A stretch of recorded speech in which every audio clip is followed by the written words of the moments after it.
Welcome to A1 Storyteller, the channel where we don't just tell stories, we bring them to life. In a world where bias can wear a smile and suspicion can hide behind a neighbor's picket fence, sometimes all it takes is a simple act to pull the mask off of prejudice.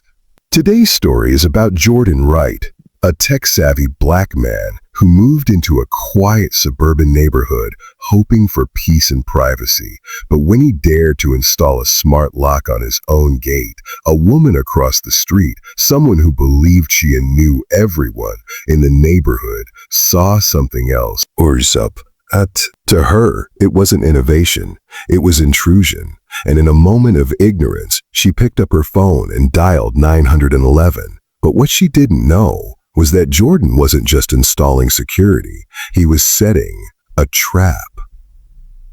A trap that would uncover something dark, something hidden, something that would change everything on that street. So buckle in, because this isn't just a story about a Karen calling the cops. It's a story about what happens when you push the wrong man too far, and he decides it's time to show everyone exactly what he's capable of. Let's get into it. The sun blazed gently over the manicured lawns and winding sidewalks of Pine Hill Estates, a suburban neighborhood that looked like it was pulled straight from a real estate brochure. Two-story homes lined the quiet streets, each with a mailbox shaped like a miniature version of the house it served. Sprinklers hissed softly, birds chirped, and the occasional jogger passed by, waving politely at neighbors. It was quiet. It was clean.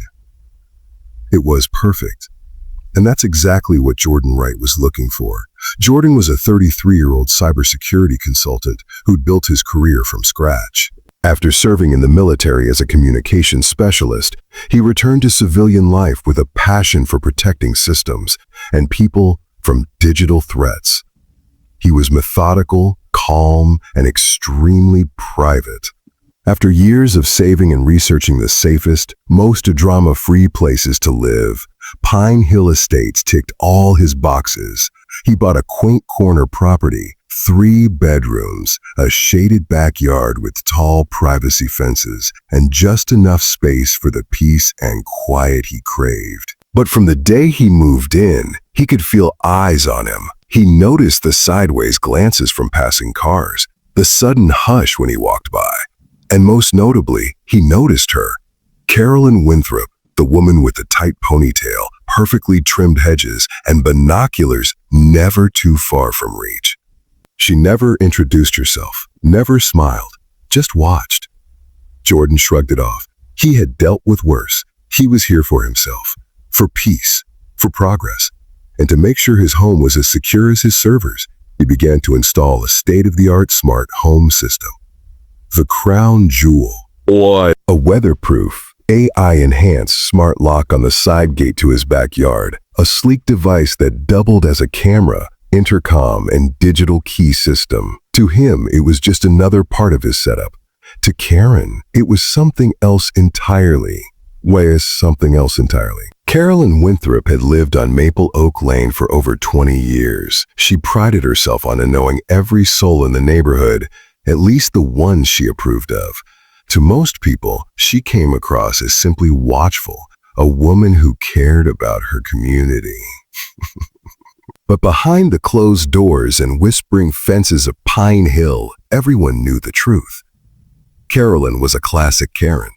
She had a special relationship with the Ajoie, often acting as their eyes on the ground. She had written over 30 formal complaints in the past year alone. Children riding bikes too loudly, someone planting flowers that weren't approved colors, a teenager wearing a hoodie in July. And now, her attention had turned to Jordan. From the moment his moving truck pulled up, Carolyn's alarms went off. A young black man, moving in alone, with no visible wife or kids. She told herself she wasn't racist. No, she just had a gut feeling, so she watched. And when Jordan began installing the smart lock system on his gate, her suspicion exploded into full-blown paranoia. It looked like a camera, maybe a bomb, maybe a signal jamar. She didn't understand it. And what Carolyn didn't understand, she feared to go. And what Carolyn didn't understand, she feared order. Rather than knock on the door and ask, something a normal, rational neighbor might do, she went straight to the source of her imagined security, 911. The 911 dispatcher was calm and collected, but Carolyn's voice was sharp and breathless. Dispatcher, a 911. What's your emergency? Carolyn, yes, I'd like to report suspicious activity at 1173 Maple Oak Lane. There's a man. He's tampering with the gate, installing some kind of device. Dispatcher, can you describe the individual? Carolyn, he's a tall black man. In his 30s, I think. I don't know his name. He's been acting strange since he moved in. This could be illegal. Dispatcher, ma'am, does the man live at the residence? Carolyn hesitated. I don't think so. I know everyone here. He just doesn't belong. Please send someone quickly. What Carolyn didn't know was that the entire call, her words, her tone, was being recorded and stored in public records. What she really didn't know was that this simple call would soon spiral out of her control. Jordan heard the sirens before he saw the light. 3 patrol cars pulled up, tires crunching softly on the perfect pavement. The lead officer stepped out, resting his hand on his belt, approaching cautiously. Sir, we've received a call about suspicious activity at this address. Can you tell me what you're doing? Jordan wiped the sweat from his forehead, dropped his screwdriver into the toolbox, and turned slowly to face them. I'm installing a smart lock on my gate, he said evenly. I live here. Would you like to see my IDs, the deed, or both? Ooh. Behind the cops, Jordan saw her, Carolyn, standing with her arms folded, lips pursed, and eyes burning with judgment. The officers checked his ID. It matched the address. Jordan even pulled out his phone, showing a photo from move-in day with him, holding the keys in front of the house.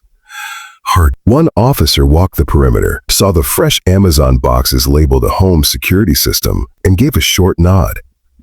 Everything checks out, sir. Sorry to bother you. But they weren't the ones who bothered Jordan. It was her. As he closed the gate, Jordan made eye contact with Carolyn. She didn't flinch, but Jordan didn't look angry. He looked calm. Too calm, like a man with a plan. Later that night, after finishing the installation, Jordan sat at his desk and pulled up the live feed from the smart lock camera. He had installed a cloud storage system with motion detection features. Nothing too fancy, but good enough to log every time someone entered or exited the gate. He rewound the feed, then paused, then replayed. It was 3:12 a.m. 2 nights ago, the camera had picked up a figure sneaking through the unlocked gate. Slim build, hooded sweatshirt, gloves. The figure moved with purpose, straight to Jordan's shed. It took less than 45 seconds for them to pry open the door, grab a leaf blower and a small storage box, and slip back out.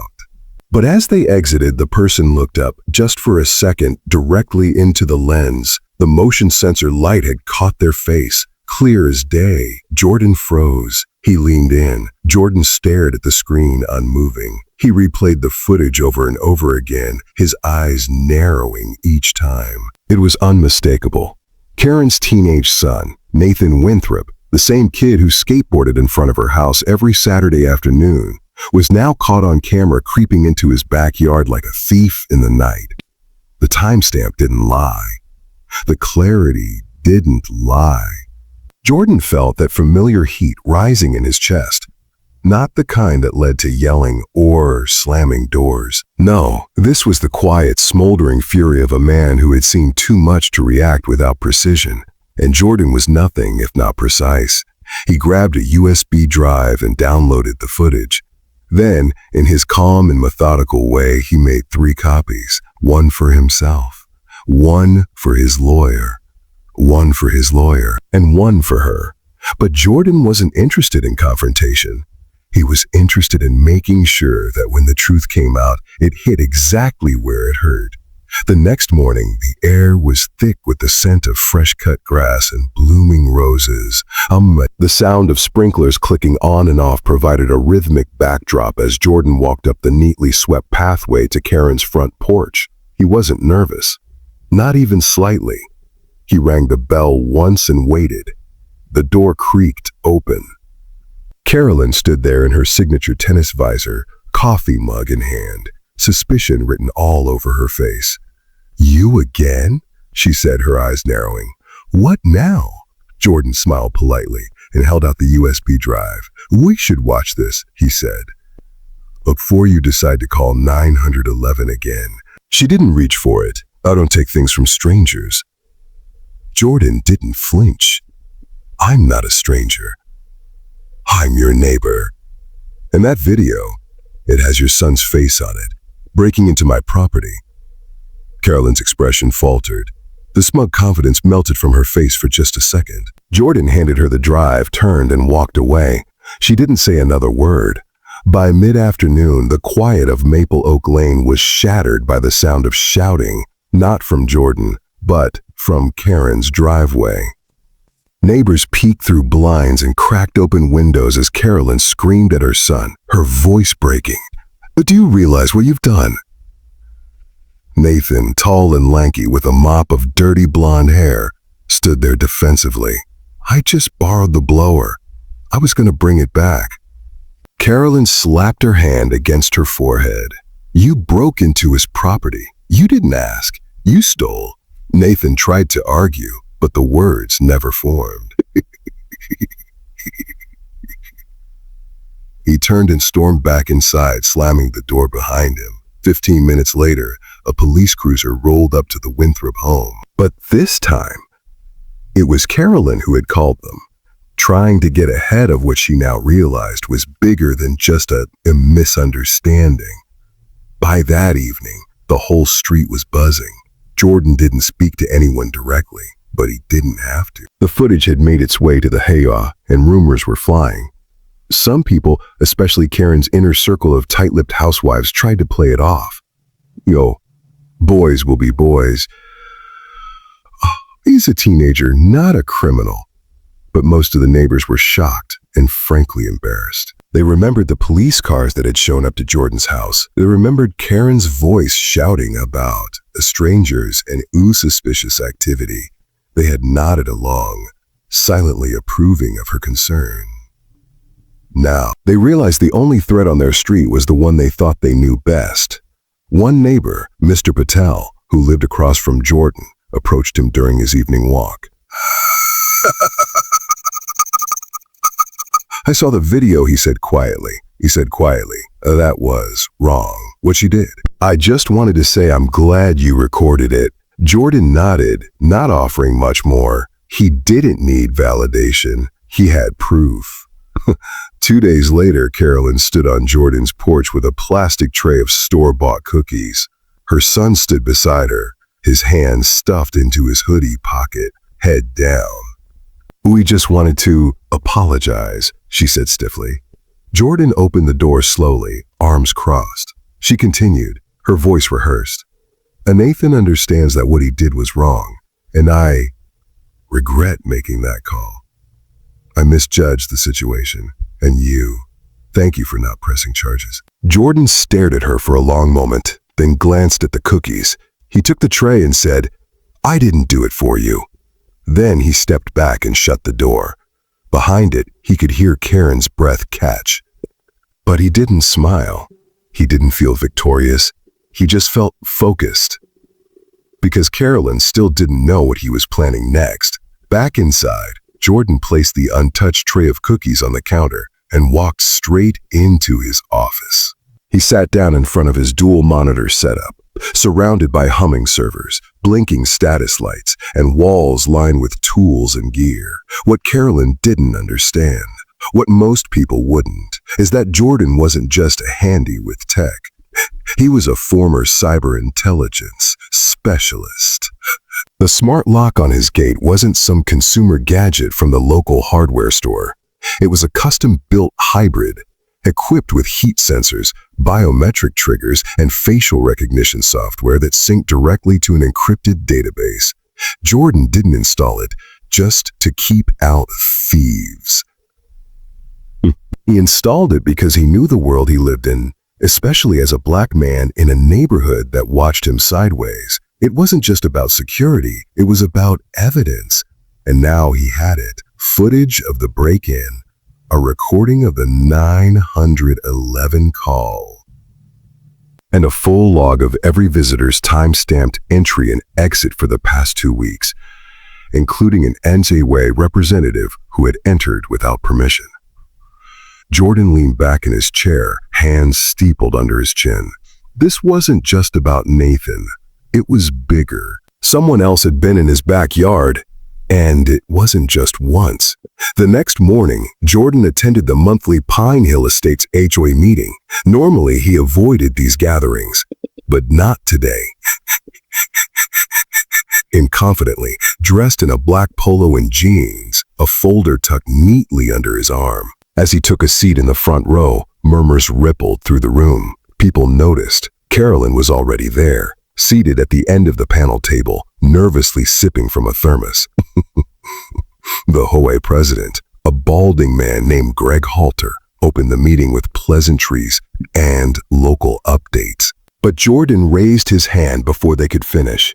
Before we continue, he said calmly, I have something to share. He walked to the front and connected a flash drive to the HDMI port. What played on the screen made the room go silent.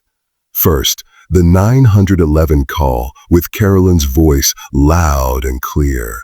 Then, the nighttime footage, Nathan sneaking into Jordan's yard.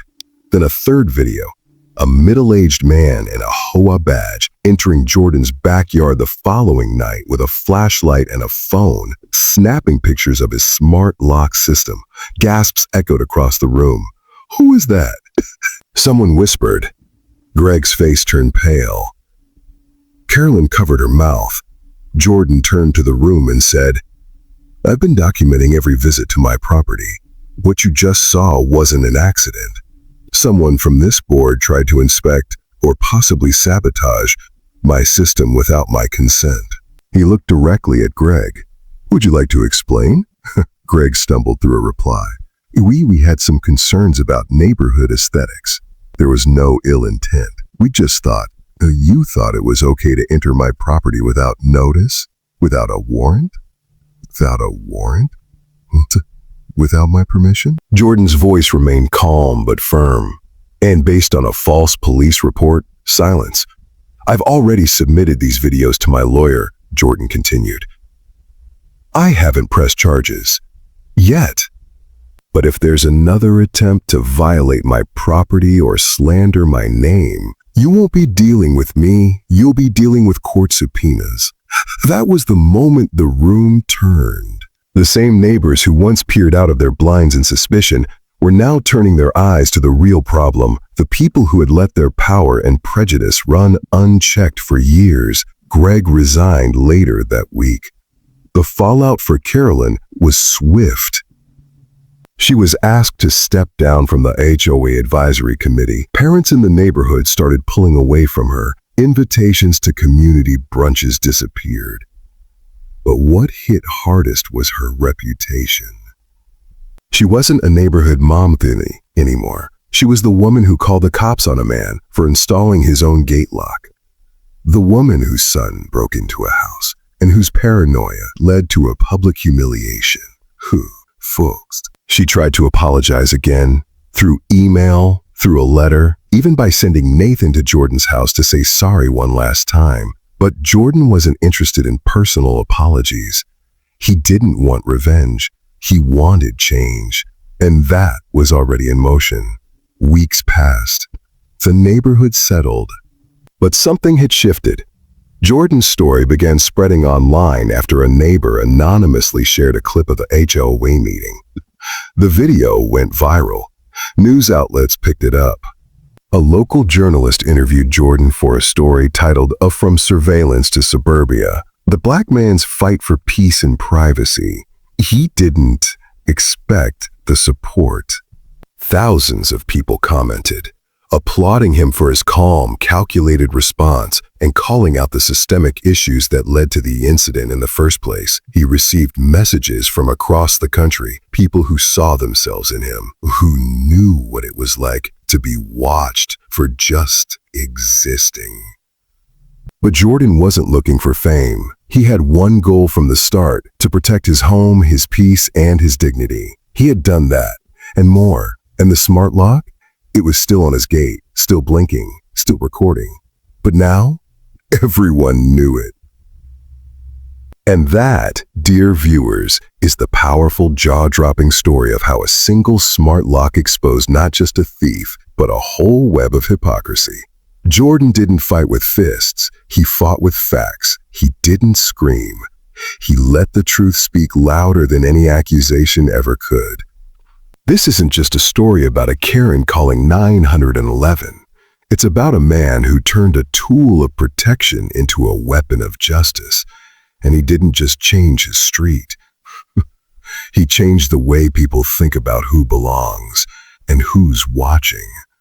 This is A1 Storyteller, where real stories hit hard, go deep, and leave you thinking long after the credits roll. If this story moved you, shocked you, or made you cheer even just a little, go ahead and smash that like button, subscribe, and tap the bell so you never miss a moment of truth, power, and storytelling like this.